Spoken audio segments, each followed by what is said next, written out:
This month's topic at Chat for Change is trafficking. So what is it? Victims of human trafficking can be men, women or children, and it happens when they are forced or tricked into being taken to another place where they are exploited or taken advantage of. Some examples of the way that this might happen might be in a situation of forced labour, slavery or forced marriage. Trafficking is highly secretive and we don't really know how many people around the world are subject to human trafficking, but what we do know is that it happens and that it affects nearly every country in the world in some way, whether by being a place where victims are recruited or sourced, a place to which victims are transported, or a destination for trafficked people. Human trafficking is a significant abuse of human rights, and there are clear links to rights articulated in the Universal Declaration of Human Rights.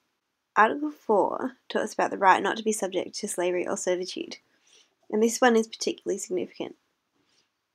But other rights are relevant too, such as the right to life, liberty and security, the right to be free from cruel or degrading treatment, and the right to have freedom of movement.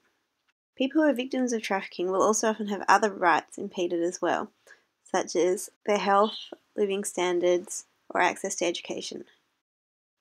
So what can we do to help address human trafficking? In some ways, it's really hard to address human trafficking as it's very secret and hard to uncover, but there are some things that we can do.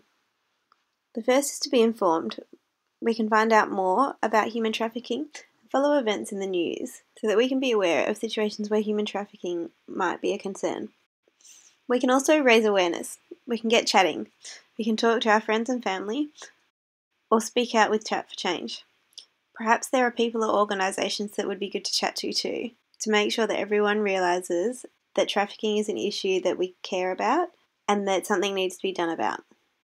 Finally, we can do something. We can support anti-trafficking campaigns and choose products that are free from child labour or other forms of exploitation. Buying fair trade is one way you can help to do this. Hopefully that tells you a little bit more about human trafficking and gets you ready to start chatting about the topic.